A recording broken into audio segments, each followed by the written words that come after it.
नमस्कार दोस्तों, स्वागत है आपका मेरे channel short hand suffer with dictation पर।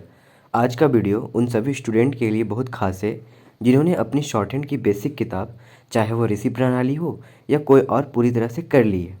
सबसे बड़ी समस्या यह आती है, जब हम नियम सीख जाते हैं तो हम धीरे धीरे शब्द बनाते हैं, लेकिन जैसे ही डिक्टेशन लिखने की बारी आती है हाथ काँपने लगता है, आउटलाइंस बिगड़ जाती है और कुछ समझ नहीं आता कि लिख क्या रहे हैं। अगर आपके साथ भी ऐसा हो रहा है तो घबराइए मत। आज मैं आपको 5 ऐसे स्टेप्स बताऊंगा जिससे आप बेसिक रूल से हाई स्पीड डिक्टेशन तक का सफ़र आसानी से तय कर पाएंगे। ठीक है, तो चलिए शुरू करते हैं। सबसे पहले क्या करना है, स्टेप 1 सीन मैटर से शुरुआत करेंगे हम लोग। ठीक है, स्टार्ट विथ सीन मैटर। सबसे पहले गलती जो स्टूडेंट करते हैं, क्या करते हैं, वो किताब खत्म होने के साथ न्यूज़पेपर या मैगज़ीन का डिक्टेशन लेने लग जाते हैं, जो कि बिल्कुल गलत है।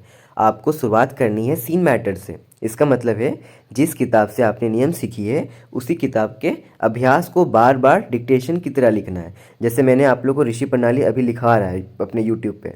ठीक है, तो आप उसे खूब प्रैक्टिस कीजिएगा, ऋषि प्रणाली के नियम सीखे हैं तो।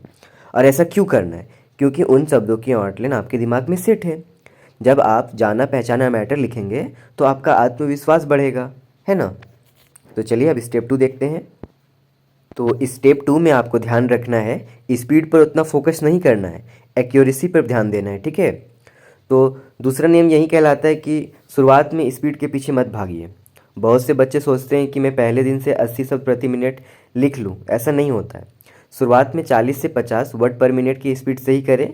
आपका पूरा ध्यान इस बात पर होना चाहिए कि आपकी आउटलाइन साफ़ सुथरी बने हो, उसकी लंबाई चौड़ाई सही हो। अगर सभी आउटलाइन बिगड़ गए तो बाद में स्पीड बढ़ाने में आप उसे पढ़ नहीं पाएंगे। ठीक है, तो इस बात का भी ध्यान रखिएगा। स्टेप 3 हम लोग का क्या है कि सबसे ज़्यादा हमें फोकस करना है रीडिंग पे। एक नियम बना ले आप। देखिए होता क्या है ना, ये पॉइंट इस वीडियो का सबसे महत्वपूर्ण पॉइंट है। स्टेनो सिर्फ लिखना ही नहीं होता है, पढ़ना भी और उसका अनुवाद भी करना बहुत ज़रूरी है। आप एक नियम बना लें कि अगर आपने 10 मिनट की डिक्टेशन लिखी है तो उसे पढ़ने के लिए कम से कम 20 मिनट दीजिए और चेक कीजिए कि आपने जो वहाँ पे वर्णमाला लिखा है वो सही लिखा है कि नहीं। और जो सब नहीं पढ़ पा रहे हैं उसे गोल कर दीजिए और उसको अलग से खूब प्रैक्टिस कीजिए।